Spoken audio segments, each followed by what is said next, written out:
श्रीमद् भगवद गीता पंचम अध्याय श्लोक संख्या 2। श्री भगवान उवाच संन्यासः कर्मयोगस्य निःश्रेयस्करी बुद्धौ बुभौ तयोस्तु कर्म संन्यासात् कर्मयोगो विशिष्यते। अनुवाद। श्री भगवान ने उत्तर दिया, मुक्ति के लिए तो कर्म का परित्याग तथा भक्ति में कर्म दोनों ही उत्तम है, किंतु इन दोनों में से कर्म के परित्याग से भक्ति युक्त कर्म श्रेष्ठ है। जो स्कंद की जो गीता में क्या होता है ना, वो हर जगह भक्ति शब्द लगा दिए हैं, जबकि वो भक्ति अभी शुरू ही नहीं हुआ है। ये कर्म योग है। भक्ति तो बहुत मतलब उच्च स्तर बात हो गया। यहाँ पर भगवान ने बताया कर्म योगश्च, कर्म योग में निष्काम कर्म आ सकता है, समझे। निष्काम कर्म अगर कोई कर रहा है तो भक्ति कर रहा है। भक्ति तो उसके निष्काम कर्म कोई भी करके मुक्त हो सकता है। भक्ति तो प्रेम देता है भगवान के साथ। निष्काम कर्म उसकी शुरुआत है और हर एक भक्त निष्काम कर्म करता है, कोई सा काम कर्म नहीं करता, समझे। लेकिन वो भक्ति करता है, वो तो भाष्य में ठीक नहीं। भक्ति योग इसलिए दूसरे भगवद गीता में दे दूंगा, घर पर है, रखना हो। सब जगह भक्ति नहीं है। भक्ति बहुत श्रेष्ठ है। द्वादश अध्याय नहीं तो हमारे देखो अष्टादश अध्याय 18 अध्याय लास्ट अध्याय में जहाँ पर सर्वधर्मान परित्यज्य, तो वो सब श्लोक की व्याख्या कैसे करोगे? अभी भक्ति करोगे। यहाँ पर बताया गया है, इसीलिए तुम पिछले जो श्लोक अर्जुन जी का जो प्रश्न था वहां पर तुम भक्ति पढ़ लिया था, वो भक्ति नहीं था उसमें। अर्जुन जी का जो प्रश्न था कर्म योग कर्म संन्यास, कर्म छोड़ना और कर्म करना। कर्म जो करता है वही कर्म छोड़ता है। अगर आप काम करोगे तभी ना आप धीरे धीरे निष्काम कर्म करोगे। आप काम ही नहीं करो, कुछ कर्म छोड़ दिया आपने, तो आप कैसे, मतलब उसमें दोनों में श्रेष्ठ कौन सा है? और उन्होंने बताया है ना। और कर्म कोई बहुत सारे लोग छोड़ देते हैं, कर्म नहीं करते। कर्म तो कोई छोड़ ही नहीं सकता, कर्म तो कोई छोड़ नहीं सकता, लेकिन बहुत उच्च स्थिति में कर्म त्याग हो ही जाता है। उसमें हम देखते हैं कोई काम नहीं कर रहा हो, ठीक है। तो यहां पर है जो अनुवाद है, कर्म संन्यास और कर्म योग ये दोनों ही निःश्रेयसः कल्याण करने वाले हैं। भगवान बताते हैं कि संन्यासः कर्म योगश्च निःश्रेयस्करा बुधौ उभौ, ये दोनों ही निःश्रेयस्कर है, कल्याणकारी है। एक तो हो गया क्या? कर्म संन्यास, दूसरा हो गया कर्म योग। कर्म छोड़ना और कर्म करना दोनों ही तुम्हारा कल्याण है, भगवान बताया निःश्रेयस्कर। लेकिन उन दोनों में से कर्म संन्यास की अपेक्षा कर्म योग श्रेष्ठ है। दोनों तुम्हारे कल्याण करेंगे, भगवान बताया। जब दोनों कल्याण करेंगे तो फिर एक श्रेष्ठ क्यों भगवान बताए? ये भी बात है, दोनों कल्याण कैसे। इसी के ऊपर सब लोग अलग अलग टीका दें कि भगवान ऐसे क्यों बोले। पहले चक्रवर्ती पाद बताते हैं कि ज्ञानाभ्यास प्रतिबंधकंतु चितो वैगुण्यमेव विषय ग्रहणे तो अबानुक्षित्यमेव स्वः इति। मतलब चित्त का जो वैगुण ज्ञान के अभ्यास में बाधक होता है। मतलब आपकी जो चेतना है अगर उल्टा पलटा हो गया, वैगुण हो गया, जो मतलब शुद्ध नहीं रहा, तो फिर ज्ञान प्राप्ति में बाधा है, वो है कि नहीं। अगर आपका चेतना गड़बड़ हो गया, मतलब आप भगवान के नाम जाप वगैरह कर रहे थे, अचानक आप दूसरे विषय के प्रति आकृष्ट हो गए, आपका चेतना गड़बड़ हो गया, आकृष्ट अचानक हो गए, माला रख दी, आप उसमें भागने लगे। होता है ऐसे, बहुत लोग करते हैं। तो कहते हैं कि ऐसा अगर कोई करता है, विषय ग्रहणे तो ज्ञानाभास प्रतिबंधकंतु चित वैगुण्यमेव विषय ग्रहणे तो बांता शित्वमेव स्वाद इति। इसका मतलब जैसे आप उल्टी करके उसको अगर मान लो आप फिर दोबारा खाना चाहोगे, आपने अच्छे से रसगुल्ला कचौड़ी सब खा लिया, किस कारण से उल्टी हो गया, अरे ये तो वही रसगुल्ला है, उसी को थाली में रख के दोबारा खाओगे आप? उल्टी को खा सकते हो? बस इसी बात को चक्रवर्ती पाद कहते हैं कि जो मान लो कोई अभ्यास कर रहा है, लेकिन जिससे कोई सन्यास हो गया, सन्यास हो गया, क्या सब छोड़ के सन्यास होता है? वो लाइफ हमारा जीवन का अंतिम स्थिति हो गया। अगर उसको बोला कि मैं तो अकेला रह नहीं सकता, मैं तो शादी करूंगा, जहाँ सन्यास होगा मैं छोड़ रहा हूं, सीधा सब छोड़ के मतलब सीधा गए स्त्री के साथ समागम कर शादी करने लगे, पैसा वगैरह। फिर बोले सोचे कि नहीं कॉम्प्रोमाइज कर लेते हैं, शादी हो रही तो क्या हो गया, हम तो मतलब गेरू वगैरह पहन के हम तो फिर लोगों को धर्म उपदेश से पैसा कमा लेंगे, क्या प्रॉब्लम है इसमें?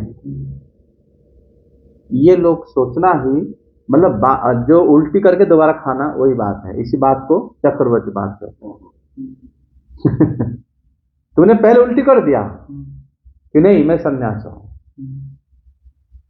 और लोग आने लगे, प्रणाम देने लगे, पैसा देने लगे, लोग तुम्हें भक्त तुम्हारे शिष्य बनने लगे, फिर तुम क्या कर दोबारा शादी कर लिए। वही तो हुआ था जो हमारा, जब हम छोटे थे और मतलब इस लाइन में आ गए थे, ब्रह्मचारी थे, तब हमने देखे थे कई सारे साधु हैं जो यही करते थे, पहले सन्यास ले लिए, सब कुछ छोड़ दिया, घर बार छोड़ के आ गए, और उनको मतलब बहुत शिष्य उनका हो गए। ऐसे ऐसे साधु थे, उनका 2000 10,000 शिष्य थे। फिर उन्होंने क्या करे, पैसा अगर से बटोर लिया, अपने पैसों का अलग सा मंदिर बन गया, मतलब बड़ा सा, फिर वो शादी कर लिया, फिर वहीं पर फिर दोबारा प्रवचन देने लगे। फिर अपने शिष्य के साथ जो उनसे दीक्षा लिए थे उनसे शादी कर ली। ये क्या होता है, ये मतलब उल्टी करके खाना, छोड़ दिया उसी को दोबारा। तभी भगवान कहते हैं कि दोनों तो तुम्हें कल्याणकारी है। तुम संन्यास सब कुछ छोड़ दिया, तुम्हें कल्याण करेगा, तुम सब कुछ रख के काम कर रहे हो तभी कल्याण करेगा। लेकिन दोनों में से अगर श्रेष्ठ है तो काम वाला श्रेष्ठ है। क्यों? चक्रवर्ती पाद कहते हैं, इसलिए भगवान ने बोले हैं अगर कोई ऐसा करता है फिर दोबारा फिर कहता कि नहीं मेरा मन नहीं कर रहा, मैं साधु नहीं हो सकता, मैं तो भाई सब छोड़ छाड़ के मैं दूसरा करना काम शुरू करना चाहता हूं, फिर वो ऐसा करता है।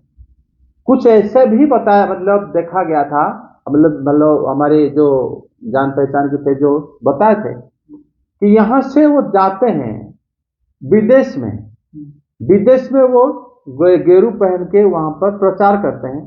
जब भारत आते हैं फिर वो लोग फिर अपने परिवार में रहते हैं। कभी कभी भारत में उल्टा भी होता है, भारत में वो साधु बन के प्रचार करते हैं, विदेश में जाते हैं अपने परिवार में रहते हैं, तो ऐसा भी होता है। तो ये सब क्या है? इसीलिए भगवान ने बताया है कि दोनों में से कर्म करो, कम से पतन तो नहीं होगा, कम से कम पतन तो नहीं करो, हो जाओगे। इसलिए जब यहाँ पर अर्जुन जी प्रश्न पूछे थे तभी भगवान ने बोले कि ये दोनों ही संन्यास कर्म योगस्य, जो सन्यासी ले लेता है या कि बंदा काम करता है कर्म योगी, दोनों सही है, दोनों तुम्हें उद्धार करेगा। लेकिन इनमें से अगर कोई जो कर्म योगी है उसको मैं श्रेष्ठ मानता हूं, भगवान इसे बताया। मतलब संन्यास एवं कर्म योग दोनों ही कल्याणकारी है, दोनों ही मोक्ष देता है। आप अगर कर्म योगी है आप मोक्ष प्राप्त कर लो, क्योंकि आपको कुछ इच्छा ही नहीं। अब अपने घर में रहो कहीं भी रहो, आपको क्या फर्क पड़ता है?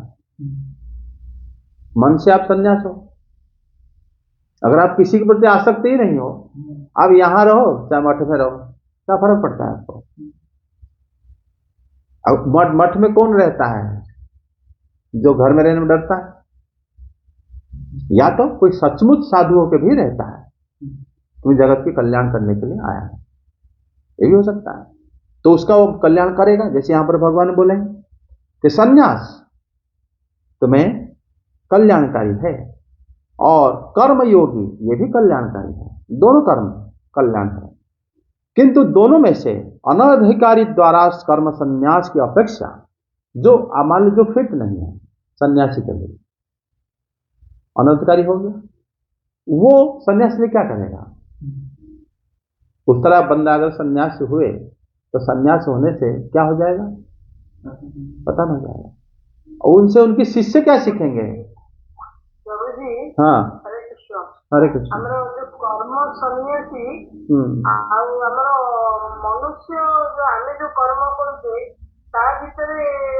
तफात कौन अच्छी? माता जी का ये प्रश्न था कि कर्म सन्यासी और सन्यासी, न कर्म सन्यासी और कर्म योगी, इन दोनों में जो मतलब क्या फर्क क्या है? कि कर्म सन्यासी मतलब जो कर्म कुछ नहीं करेगा, वो विवाह नहीं कर सकता, ये कर्म हो गया। कहीं खुद जाके पढ़ नहीं सकता, वो अध्ययन हो गया। वो खाना नहीं बना सकता, घर नहीं बना सकता, वो मतलब कुछ नहीं कर सकता, वो सन्यास होता है। खाली शरीर को रखने के लिए, जीवन जिंदा रहने के लिए भगवान के भरोसे रहो, नहीं तो 5 घर जाके अयाचित भागे खड़े हो जाओ, जो मिल गया, अगर नहीं मिला उस दिन तुम्हारा उपवास। ऐसे रहोगे तो फिर तुम मोक्ष पालोगे। या तो सारा काम करो, शादी भी करो, पढ़ाई भी करो, जॉब भी करो, लेकिन किसी में आसक्त मत रहो, तब भी मोक्ष। देखो दोनों का स्थिति में कोई फर्क नहीं है, दोनों की मन एक जैसा है। एक बंदा सब कुछ घर में है, किसी में आसक्त नहीं है, घर जल भी गया तो फिर भी वो कुछ फर्क नहीं पड़ेगा उसको, फिर दूसरे दिन काम करने जाएगा, फिर करके आएगा, फिर खाएगा, आसक्त नहीं है। शरीर जब भी छूटे कोई प्रॉब्लम नहीं। एक बंदा सब कुछ छोड़ा है, कोई चीज को पलट के नहीं देख रहा है, वो भी सन्यास है। लेकिन भगवान कह रहे हैं कि अगर कोई अनधिकारी व्यक्ति अगर ऐसा कर लेता है तो क्या होगा ना, दुनिया में अन्याचार फैलाएगा, उससे अच्छा कर्मयोगी बन जाओ। मतलब जो अधिकारी नहीं है, जो लेकिन वो सन्यास हो गया, तो वो दुनिया में अन्याचार फैलाएगा। उससे अच्छा कर्मयोगी रहो, काम करो और अनासक्त रहो, कोशिश करो अनासक्त रहने की, उससे तुम अच्छे रहोगे, कैसे भक्ति भी कर पाओगे, मन भी शुद्ध रहेगा। ये बात है। इसमें दोनों मोक्ष की हेतु होने के कारण दोनों ही निःशेषकर है, ये भगवान बताया। जैसे मतलब आप देखोगे जो मतलब श्रुति कहती है, बृहदारण्यक श्रुति में बताया जाता है कि जो तृष्णा शून्य, अंतःकरण और देह का निग्रह करने वाला, संपूर्ण भोग साधनों को त्यागने वाला, वह पुरुष केवल शरीर की स्थिति मात्र के लिए आवश्यक कर्म करता हुआ भी संसार को पार हो जाता है। यह होता है सन्यासी। मतलब ये जो बृहदारण्यक स्तुति में बताया गया है कि देहात्म भी मानम त्वं बंधु विधादि निमित्त शोको मोहादि कृतमेनं संशयं परमात्म ज्ञान उपाय भूतम कर्म योग मातिष्ठेन बब्रिमे। परमात्मा ज्ञान पाने के लिए मतलब जो कर्म योग का अवलंबन करना, ये होता है कर्म योगी। दूसरा होता है वही मतलब बृहदारण्य उपनिषद में बताया जाता है कि जो अंतःकरण में तृष्णा शून्य, किसी भी प्रकार की इच्छा उसका नहीं है, और उन्होंने क्या करा है, अपने सिर्फ देह को, शरीर को पालने के लिए, वो स्थिति को रखने के लिए थोड़ा बहुत भोजन ले लेता है, ठीक है। वही बंदा जो है संसार को पार हो जाता है, संसार में रहते हुए भी संसार उसको व्याप नहीं सकता। सर आपके लिए प्रश्न मेरे ध्यान में आ रहा है कि सर जो कर्म योगी ही नहीं है वो कर्म सन्यासी बना है। कर्म योगी जो नहीं है वो कर्म सन्यासी कैसे बना? भगवान तो यहाँ पर दो चीज बताए ना, दो प्रकार के लोग होते हैं। पहले आप हमारा जो चैप्टर 2 जो खत्म हुआ था, तृतीय अध्याय में जो अर्जुन जी का प्रश्न था कि ज्ञान और कर्म में से आप ज्ञान को श्रेष्ठ कहकर भी आप कर्म करने के लिए कह रहे हो। भगवान से पूछा था उन्होंने, जब कोई गुरु आश्रम में या गुरु से जो पिछले जन्म की सुकृति के अनुसार अगर कोई ज्ञानी हो जाता है, और ज्ञानी होकर, जैसे हमारा महात्मा श्री सुखदेव गोस्वामी पाद, वो ब्रह्मज्ञानी है मूल शुरू से। जब ब्रह्मज्ञानी है, उन्होंने कर्म संन्यास कर लिया। कर्म योगी हो के कर्म संन्यास से नहीं करा उन्होंने। हाँ, तो शुरू से ब्रह्मज्ञानी है, भगवान हाँ कृपा है। उसी तरह लोग ही, इसलिए भगवान कहते हैं कि दोनों मार्ग में तुम कल्याणकारी है, लेकिन वो मार्ग बड़ा कठिन है। सन्यासी पैदा होते हैं, कोई बनता नहीं।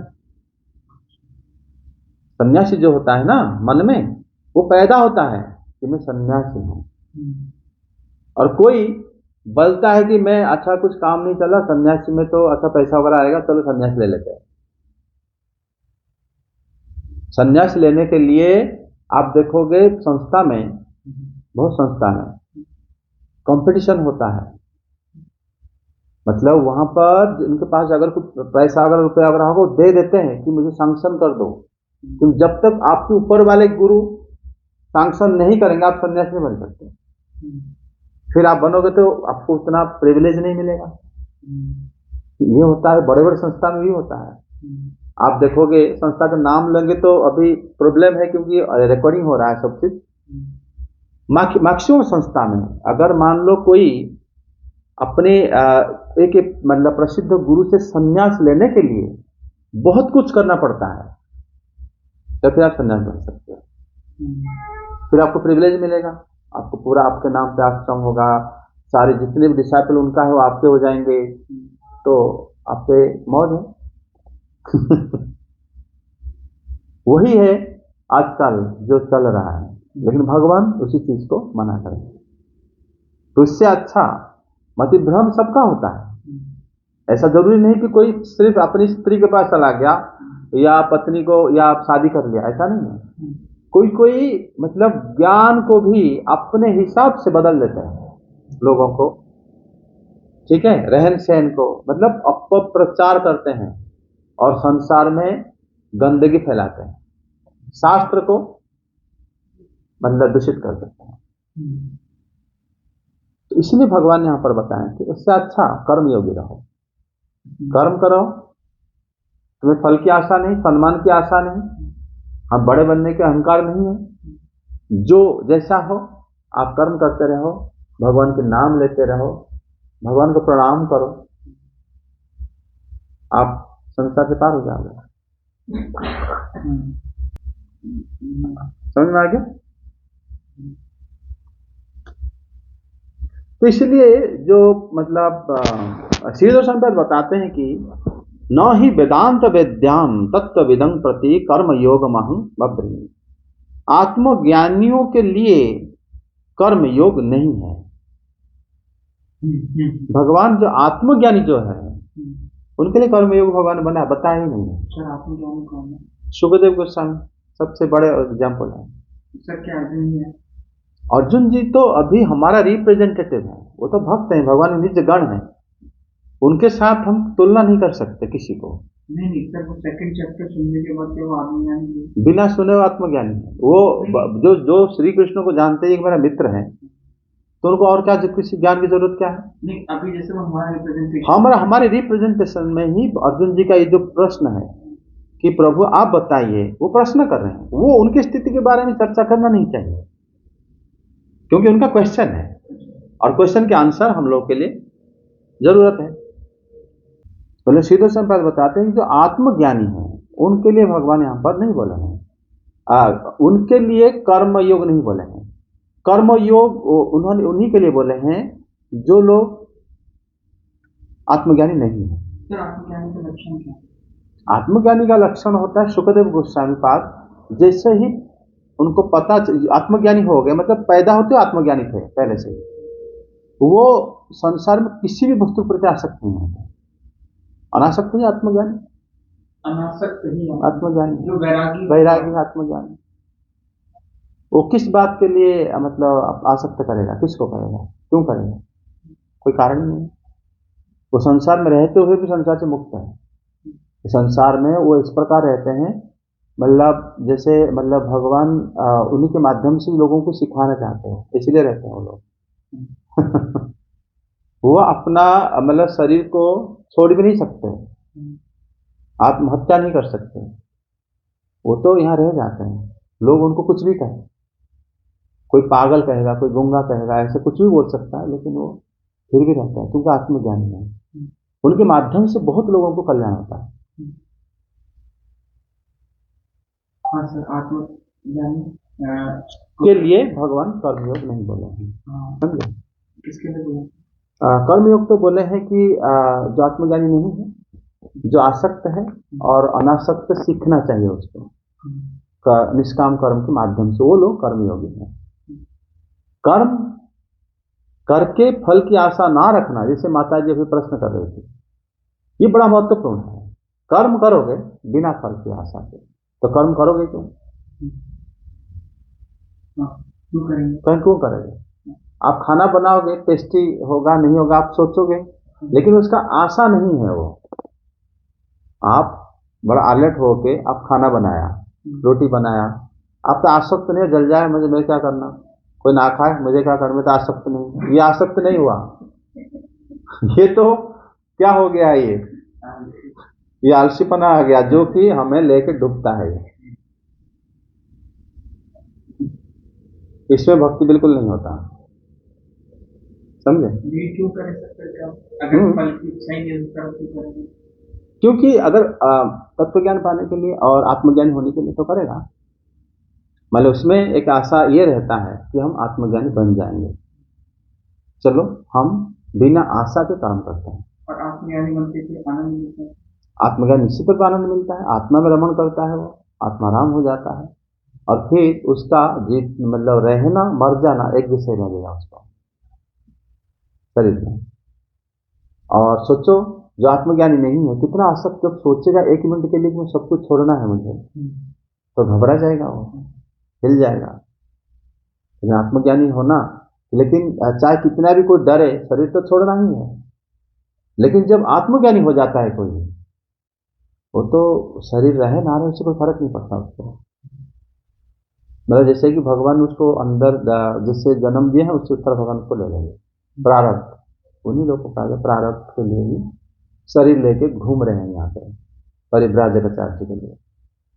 उनके सामने कोई बच्चा मिले कि उनके सामने में मतलब सोना मिले, उनके सामने मिट्टी मिले, और उनके सामने एक अच्छी चीज मिले या बुरा चीज मिले, उससे कोई फर्क नहीं पड़ता, उनको क्या फर्क पड़ेगा। मान अपमान, सर्दी गर्मी, तो किसी भी चीजों में वो व्यस्त नहीं होते। वो जानते कि मैं अलग हूँ, कि शरीर जो है इस जगह में इससे मिला है, वो आत्मज्ञानी है, आत्म में रमण करते हैं। तो उन्हीं के लिए भगवान बताएं कि वो लोग को संन्यास लेने की आवश्यकता, बस वो लोग जो है कर्मयोग की करने की आवश्यकता नहीं है, समझे? और देखो व्याख्या बिगड़ता कब है, अरे अर्जुन जी तो आत्मज्ञानी थे, फिर वो तो कर्म कर रहे थे, तो आत्मज्ञानी होकर ऐसा करना चाहिए, उसमें टीका बिगड़ता है। जो लोग समझा नहीं पाते, भगवान के उद्देश्य को समझना चाहिए। अर्जुन जी के प्रश्न करने की शैली क्या है, अर्जुन जी हमारे प्रश्न जो करें, प्रश्न के उत्तर को समझने का प्रयास करना चाहिए हमें, समझे कि नहीं? और वहां पर हर चीजों को भक्ति के साथ जोड़ दो कि कोई भक्ति करना क्या अनुवाद था उसमें? अनुवाद यह है कि भगवान ने उत्तर दिया, मुक्ति के लिए तो कर्म का परित्याग तथा भक्तिमय कर्म दोनों उत्तम। मुक्ति के लिए भक्तिमय कर्म और कर्म का परित्याग। भक्तिमय कर्म कहता है, कर्म योग को भक्तिमय कर्म। भक्ति कोई कर्म नहीं होता, भक्ति भक्ति ही होता है। भक्ति कोई काम होता है? भक्ति मैं फूल तोड़ा, मैं भक्ति कर लिया। आप अगर बिना बेमन से अपने फूल ला के दे दिया किसी को, बेमन से अपने भगवान के पास खाना बना के मतलब रख दिया, ये भक्ति है? बेमन से आप जाप कर रहे हो, ये भक्ति है, कर्म है, क्योंकि अपनी इंद्रिय द्वारा कर रहे हो, वो कर्म है सारा। तो भक्ति कर्म क्या होता है?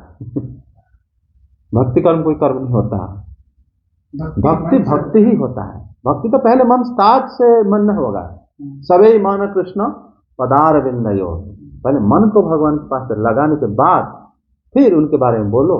वाचांसी वैकुंठ गुणान वर्णने करो तत् हरि मंदिर मार्जनादसु, साफ उसके बाद उसको कहा जाएगा कि भक्ति कर रहा है कोई। लेकिन मूर्ख जो होते हैं वो सोचते हैं कि मंदिर को साफ कर रहा है वो भक्त है। अरे अगर उसका मन भगवान कृष्ण के चरण में नहीं है तो भक्त कैसे, भक्ति कर्म कैसे हो गया? उसको कर्म नहीं कहा जाएगा, वो तो भक्ति ही है, वो सीधा सीधा भक्ति कर रहा है। माता सबरी जैसे बुहार थे दिल्ली रास्ता को, वो कर्म करते थे, वो भक्ति करते थे, वो कर्म नहीं होता। कर्म तो कोई एमसीडी वाला आके कर लेगा, उससे अच्छा बेहतर कर भी सकता है, लेकिन भक्त भक्ति होता है। वो पूरा ना होने पर भी भगवान उसी को ग्रहण करते हैं, चाहे पूरा अच्छे से नहीं हुआ, वो भक्ति होता है। कर्म कैसे कहोगे उसको? आपने बहुत अच्छे से जो मतलब फ्रूट सेलर जो मॉल में जो दुकान है बहुत महंगा दे देगा कि 2000 रुपये किलो है, अच्छा है, तो भगवान वहां जाएंगे खाने के लिए? या भक्त भले ही वो भक्त को अच्छा लगा कि मैं कृष्ण को ये दूंगा, श्री राम को दूंगा, भगवान उसी को खाने के लिए आए, वो भक्ति है, वो कोई कर्म नहीं होता। कर्माबाई जब जगन्नाथपुरी में भी वही वो जो खिचड़ी बनाती थी, भगवान आते थे खाने के लिए। 5 स्टार होटल में तो उससे अच्छा खिचड़ी बनेगा, तो वहां जाएंगे भगवान खाने के लिए, भले वो मतलब अधूरा काम क्यों ना हो, तभी भगवान वहां पर आ जाते हैं, क्योंकि वो भक्त है, उसका मन भगवान के पास है। मन नहीं है तो क्या भक्ति करोगे आप? समझे? इसलिए गीता को चेंज करो, फिर समझने में बड़ा मुश्किल होगा। तो भक्ति भक्त बनेगा कैसे? तो अपने आप तो बनेगा नहीं, वो धीरे धीरे ही तो ऐसे करते करते ही बनेगा। वो कर्म करके भक्ति नहीं बन सकता कोई। निष्काम कर्म करो पहले, तो पहले काम में आशा ही मत रखो। पहले कोई भी काम आप कर रहे हो, जैसे हम कहते हैं क्या ना, पहले आप मान लो आज दाढ़ी मूछ पर हटा दो, तो वो आशा कर रहा है, आशा करते करते करते करते ही भगवान की कृपा से बढ़ोगी, वो भक्त भी बन पाएगा।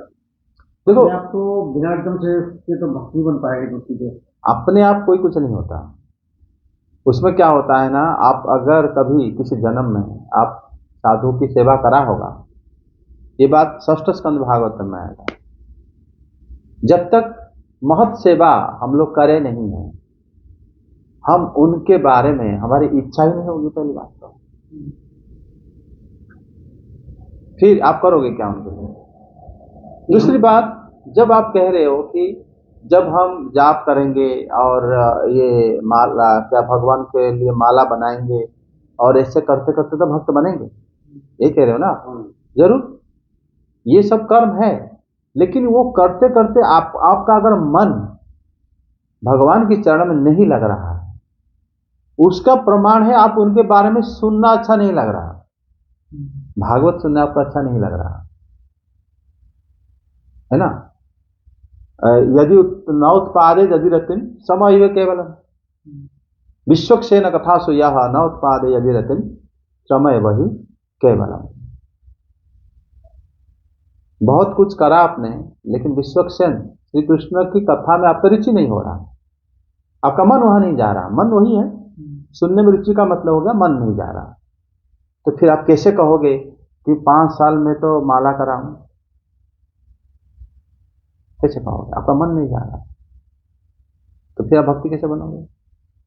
तो समय वही केवल सिर्फ मेहनत हो गया आपका। क्योंकि जब हम भी ना आपको कथा ही ना सुने, वो पूरी तरह से वो हो जाए, वो क्या हो जाए? भक्त बन जाए। नहीं, कथा ना सुन के भक्त कैसे बनेगा? भगवान के बारे में सुनने की अगर आग्रह नहीं है, आपका मन कभी भी भगवान के लीला में, उनकी कथा में, उनके चरण में नहीं जा रहा है, और उसका ना जाके आप दिखावा के लिए भक्ति कर रहे हो, जो कर्म कर रहे हो हम लोग, काम को भक्ति कहते हैं, मतलब तथाकथित भक्ति कहते हैं हम लोग, तो फिर आप कैसे भक्त बनोगे? मान लो उससे कोई ऐसा मौका ही ना मिले कि वो कथा सुन ना सके, ऐसी जगह वो है या जब हम लोग, ऐसा कभी नहीं हो सकता है मौका ना मिले, फिर आप माला जो लिया 108, आप तो जरूर सुना, मतलब ये सुना होगा कि 108 भगवान की मुख्य रानी थी, या 108 हम कृष्ण के नाम ले रहे हैं, या श्री राम या श्री कृष्ण के साथ हरे शब्द है। आप तो अगर कुछ नहीं पता आपको कह रहे हो आप, लेकिन जाप करते करते, अगर आप करते करते ऐसे आसक्त हो गए हो कि आपको अच्छा लग रहा है जाप करना, आप जाप करते करते आप मतलब अपने आप आंखों में आंसू बह रहा है, शरीर रोमांचित हो रहा है, गदगद हो रहा है हृदय, तो फिर इसका मतलब आपने सारे कथा सुन चुके हो, क्योंकि और सारे वेद पढ़ चुके हो, जो कि हमारी तृतीय स्कंद में माता देवहूति ने कहा है। समझे? इसी जन्म में, हाँ, इस जन्म में नहीं, किसी जन्म में कर चुके हो, आप उसका रिजल्ट ले रहे हो। लेकिन वही बात आ जाता है, अगर हम लोग जाप ले करते हैं भगवान के नाम, हमारे आग्रह नहीं है, मन नहीं है और हो नहीं रहा, और कुछ दिन बाद हम छोड़ भी देते हैं, तो फिर हम कैसे कहें कि हम भगवान की भक्ति करें? बताओ, समझे कि नहीं? अब भगवान की भक्त अगर नाम लेते लेते कोई मतलब ऐसे विहोल हो गया, रात दिन बैठ के ले रहा है, वो माला दो या ना दो, रात दिन ले रहा है, माला में भी लेके पागलों की तरह माला जप कर रहा है, अकेला बैठ जाता है कहीं पे, किसी दुनिया से मतलब नहीं, तो उस प्रकार जाप कर रहा है कोई, तो नाम उसकी रुचि आ गया, विश्व सेनु कथा सुया, उसका जितना भगवान, जब मतलब भगवान कृष्ण के प्रति उसके इतना अभिरुचि आ गया, स्वाद लगने लगा, अच्छा लगने लगा, तो हो गया भक्त, उसका मन चला गया वहां पर। समझे कि नहीं? अगर मन नहीं है आपका तो फिर आप भक्त नहीं है। मन तो जब बनेगा कि वो धीरे धीरे, चाहे वो कैसी भी माला कर रहा हो, मान लो या मंदिर में जा रहा हो, सेवा कर रहा हो, जब दिखाने के लिए मान लो लोगों कर रहा हो, तो 1 साल 2 साल 5 साल जाके उसके भगवान की कुछ कृपा तो उसके ऊपर जरूर होगी। कैसे भगवान, मतलब आप कहते हो कि भगवान एक समय का अधीन है कि ये बंदा 5 साल का है, कुछ ना कुछ तो दे दो, ऐसे सोच रहे हो आप? नहीं, तो उसकी कृपा होती, वो जा ही रहा है, कर ही रहा है, मान लो। नहीं, इसका मतलब क्या, अभी तो मैं कह रहा हूँ, ये जब अगर हम फिर भगवान को एक भौतिक क्या कहते हैं तराजू में हम नाप रहे हैं। बहुत सारे लोग बजट, अगर मान लो आप कह रहे हो कि कोई 5 साल जा रहा है मंदिर, डेली जाप कर रहा है, कीर्तन कर रहा है, कुछ ना कुछ तो भगवान की कृपा होगी, ये कह रहे हो ना आप? उसमें कृपा साधुओं की होती है। कृपा का मतलब कि भगवान उसको ऐसी बुद्धि दे कि अगर मान लो वो साधु उसको मिल गए, साधुओं की चरण धूल उसके ऊपर पड़ गया, तो वो उसको सब कुछ हो जाएगा, कोई तो कुछ मिलेगा ही। और अगर मान लो जो कहता है कि भगवान सिर्फ मंदिर में है और कहीं नहीं है, तो वो तो फिर जो है भक्ति नहीं करता है। बहुत सारे ऐसे मंदिर जाते भी नहीं है। मंदिर जाना पड़ता है, मंदिर तो जाते हैं, मंदिर तो जाते हैं, लेकिन वो जानते हैं भगवान बाहर भी सब जगह में है। वो तो है कि बहुत से लोग मंदिर में जाते हैं, बस पोछा मारा चले गए या कुछ सफाई कर चले गए, 5 साल से 10 साल से आ रहे हैं, वो कुछ तो भगवान की कृपा उनके ऊपर होगी। कैसे कह सकते, ये तो भगवान बता सकते हैं। या तो उनके अंदर अगर आप देख रहे हो अनासक्त भाव हो रहा है, वैरागी हो रहे हैं, और फिर वो भगवान की कथा सुनने बहुत पागलों की तरह रात दिन सोचते रहते हैं उनके बारे में। सबसे बड़ा मेजरमेंट भागवत में बताया गया है कि भगवान की कथा में रुचि होना चाहिए। कथा में रुचि में मतलब उनके नाम में रुचि आ जाएगा अपने आप। अगर इसका रुचि नहीं है, रुचि मतलब मन नहीं है। आज के प्रभु की कथा लोग या प्रवचन सुनते ही नहीं है। हाँ, बस मंदिर जाएंगे, सेवा करके आ जाएंगे, सुनते नहीं है। वो उनके पास समय रहता है, मौका रहता है, नहीं सुनते हैं। वो कहते हैं कि बस सेवा करके हमें यही बहुत है, कथा हमें सुननी नहीं या प्रवचन सुननी नहीं, हमें मतलब नहीं। ऐसा बहुत लोग करते हैं, लेकिन रेगुलर आते हैं मंदिर, सुबह शाम आते हैं, रेगुलर आते हैं, बहुत सेवा करते हैं। इसमें लेकिन देखो भक्ति का सिर्फ भगवान ही उनको भक्त बना सकते हैं, नहीं तो कोई साधु। ऐसे अगर कोई मान लो उसको कर्म मान लेता है तो वो भक्ति वो नहीं होता। बिना कथा सुने भी तो कुछ तो उनके ऊपर दया दृष्टि भगवान की शास्त्र में ऐसे जो उदाहरण है उसमें है क्या ना, उनको जैसे भगवान शिव जी के मंदिर में एक नशेड़ी क्या करना, अपने कपड़े खोल के मतलब क्या कराना, एक डंडा में घुमाया, नशा पी के आ गया था ध्रुव, तो उसको भगवान शिव आशुतोष है तो उसको वो फल दे दिए जो झंडा फहराने जो फल होता है मंदिर के ऊपर। उसी प्रकार कोई मंदिर साफ कर रहा है जाके, है ना, तो उनको भी माता लक्ष्मी हो गए, भगवान शिव हो गए, जो कि मतलब इसका फल दे देते हैं। और उन लोगों का जो है ऐसा आशा रख के गए हैं कि मुझे जरूर भक्ति मिलेगा, ऐसा थोड़ा कठिन हो जाता है।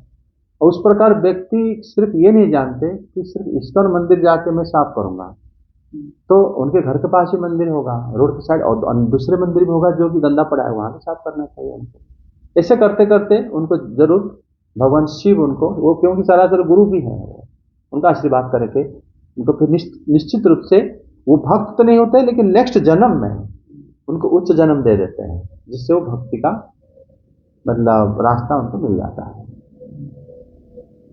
समझेंगे ना, पुराण में इस प्रकार कथा है। लेकिन पुराण में ऐसा नहीं है कि मान लो कोई कह रहा कि मैं कथा निमित्त में लेना देना नहीं है, लेकिन मैं सिर्फ मंदिर जाके पहुंच के आ जाऊंगा, वो भी वो वाला विशेष मंदिर, बाकी दूसरे मंदिर नहीं। तो फिर उसी प्रकार उनको मतलब प्रेमा भक्ति प्राप्त हुआ होगा, ऐसे उदाहरण पुराण में नहीं है। सर एक ये भी डाउट बनता है कि सर जैसे कोई जा रहा है, जैसे हम पढ़ते हैं कि मतलब भगवान के मंदिर साफ करने का ये फल होता है, भगवान के मंदिर में जाने का ये फल होता है, भगवान दंडवत करने का फल, भगवान एक बार नाम लेने का ये फल होता है। तो सर जब हर चीज में फल है तो, और हम जानते हैं सुकृति से ही हम भगवान के भक्तों का भगवान की कृपा प्राप्त करते हैं, तो ये कहीं ना कहीं एडप्ट तो हो रहा है। उसमें क्या होता है ना, आपका अगर मन भगवान में है, ये भगवान के मंदिर है, भगवान कौन है, उनके प्रति उनका मंदिर तुम जा रहे हो ना, उनके प्रति कि मतलब अपने आप श्रद्धा उसका बहुत ज्यादा होता है, उस प्रकार व्यक्ति निश्चित रूप से भक्ति कार्य कर लेते हैं।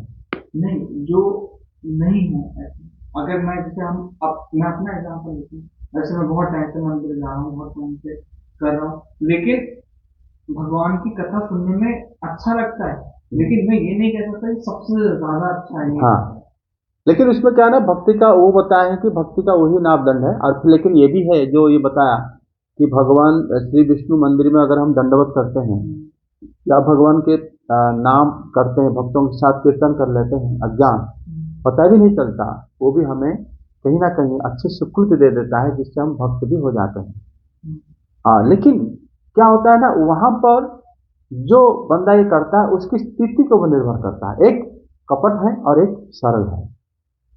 एक बंदा क्या करता है ना, उस बड़ा सरल है, वो ये सब पता नहीं है उसको, लेकिन वो करता है बड़ा श्रद्धा से, जाके करके आ गया, वो कोई आशा भी नहीं रखा मन में, वो बहुत जल्दी उसको फल मिलता है। लेकिन एक कपट है, दिखावा करता है, ठीक है, आपको पता है ना, जैसे मान लो मंदिरों में लोग जाते हैं दिखावा के लिए, वो उनके घर वाले आते हैं तो हम अगर जाएंगे तो उनके गुरु अगर हमारे रहेंगे तो हमारा रिश्ता अच्छा होगा और हम बेटी का शादी वहाँ करा सकते हैं, क्योंकि उनके गुरु वो है। इस प्रकार मेंटालिटी लोग भी मंदिर जाते हैं, उसी पार्टी का आदमी है, अगर मैं वहाँ गया तो हमें पार्टी में मदद मिलेगा, तो चलो वहीं गुरु के पास चलते हैं। इस प्रकार आशा में बहुत लोग आते हैं, तो फिर उनको कैसे कहोगे कि उनको स्वीकृति मिल जाएगा? समझे, कपट भाव से रह के जो जाता है उनको कोई मतलब कठिन है। लेकिन जो सरल भाव है, एक बार अगर प्रणाम भी करता है जाके भगवान को, तो जानता है कि महाप्रभु है, मैं बहुत तुच्छ हूँ, जाके प्रणाम करके आ गया, उसको तो पूरा मतलब भगवान पूरे आशीर्वाद, सारे भक्त सारे देवता आशीर्वाद दे देंगे उसके ऊपर। ऐसा तो बहुत मुश्किल है ना। कि मतलब से भगवान की भक्ति प्राप्त हो, भगवान को जान सके, ये भी भाव है, तो वो ये भी कल्याण नहीं, पता है क्या होता है उसमें भाव, वो कैसे जाना, फिर पर्टिकुलर एक जगह को क्यों जा रहा है? मंदिर तो बहुत जगह है। नहीं, जो उससे सबसे पास नजदीक में जगह जो जा- मंदिर होगा वही जाएगा ना वो। हाँ, नहीं मंदिर साफ करने के लिए, सफाई करने के लिए मंदिर, आप हम आते टाइम बहुत जगह मंदिर है पड़ा है, नहीं, उसका लोग साफ नहीं करते। सर मैं ये कह रहा हूँ कि जैसे हम कहीं गए, हमारे पास ये इच्छा है, हम किसी मंदिर जाते हैं, भगवान हम आपको जान सकें, आपको भक्ति कर सकें, अगर हम भाव से जा रहे हैं, भले हमारी कितनी सारी इच्छाएं हैं, बट वहां पे जाके हम सबको साइड में रख के ये भगवान को कह रहे हैं, तो क्या इसका कुछ लाभ है? देखो इसमें जैसे मान लो आप कोई एक मंदिर जा रहे हैं, मंदिर जाने से पहले आपको प्रेरणा कहाँ से आया और आप क्यों गए, हाँ इसके ऊपर थोड़ा विवेचना करना उचित है।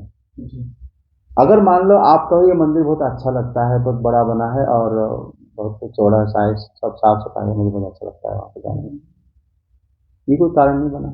सर कोई मंदिर बहुत प्राचीन है इसलिए जाते हैं। प्राचीन नहीं, जैसे मान्यता मंदिर हो गया, हाँ। ब्रजधाम में बांके बिहारी मंदिर हो गया, और आप गए, प्रणाम करे, कुछ नहीं मांगे, तो प्रभु आपको प्रणाम कराए, बस प्रणाम करके आ गए खुशी से, फिर आपको मिलेगा। ऐसे आप कर सकते हो। नहीं, कुछ ना कुछ दिमाग में आ जाता है। हम जाके मतलब कम से कम जो तीर्थ धाम है हमारे, जैसे जगन्नाथपुरी धाम जाते हैं, सिर्फ भगवान को सारे मंदिर में प्रणाम करो, बड़े मतलब प्रेम से सब जगह में जो पीछे दे दो के घर आ जाओ, क्योंकि वो हृदय में है तुम्हारे, तो तुम्हारे साथ वो आ जाते हैं। लेकिन हम वो विश्वास नहीं होता, हम लोगों से बात करते हैं, हम दोस्तों से बात करते हैं, वहाँ अरे महाप्रसाद कितने पैसे का, वहाँ पर दोस्त अपराध कर बैठते हैं, एक तो महाप्रसाद है, फिर उसका रुपया पूछते हैं, नहीं इतना नहीं, कम पैसा लो हम लेंगे, हम मोल भाव भी करते हैं, मतलब भगवान की वस्तु को ऐसे हम बताएंगे भाई हाथ जोड़ के हम लेना चाहते हैं, बोलो, फिर जो है दे दो, ताकि उसका अपमान ना हो महाप्रसाद की। महाप्रसाद भगवान एक है, तो सोचो हम किस भाव में रहते हैं, अब फिर कैसे हम कहते हैं कि हम सब जो लिखा है क्यों नहीं हो रहा हमारे साथ, ये होता है। भगवान के मंदिर घर अगर जा रहे हो और वहाँ पर आपके श्रद्धा, आपके मतलब भाव और आप की प्रेरणा अंदर से जो आई है, कैसे आई है, क्यों जा रहे हो, क्या हुआ, इससे भी आपका भक्ति। ये तो पता है कि कोई तो है जो सब कुछ चला रहा है, किसी चीज से तो डर लगेगा ही। हाँ, वो जो है उस प्रत्येक जीव के अंदर है, ये भी भूलना नहीं चाहिए, आपके अंदर है बस, प्लस आप जो शत्रु है आपका उसके अंदर है, आप उसको प्रेम भाव रख पाओगे,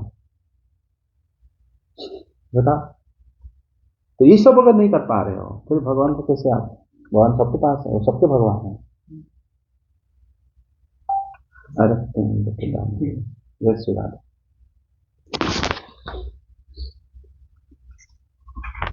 श्री कृष्ण गोविंद हरे मुरारे, हे नाथ नारायण वासुदेव, कृष्ण गोविंद हरे मुरारे, हे नाथ नारायण वासुदेव, श्री कृष्ण गोविंद हरे मुरारे, हे नाथ नारायण वासुदेव, कृष्ण गोविंद हरे मुरारे, हे नाथ नारायण वासुदेव। हरे कृष्णा कृष्णा कृष्णा हरे हरे, हरे राम राम राम हरे हरे, हरे कृष्णा कृष्णा कृष्णा कृष्णा हरे हरे, हरे राम राम राम हरे हरे, कृष्णा कृष्णा कृष्णा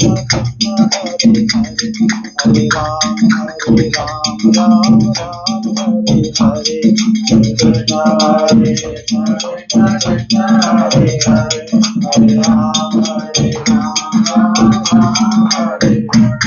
हरे, कृष्णा हरे कृष्णा कृष्णा हरे हरे, हरे राम राम हरे हरे, कृष्णा कृष्णा कृष्णा हरे हरे, हरे राम राम हरे हरे, हरे कृष्णा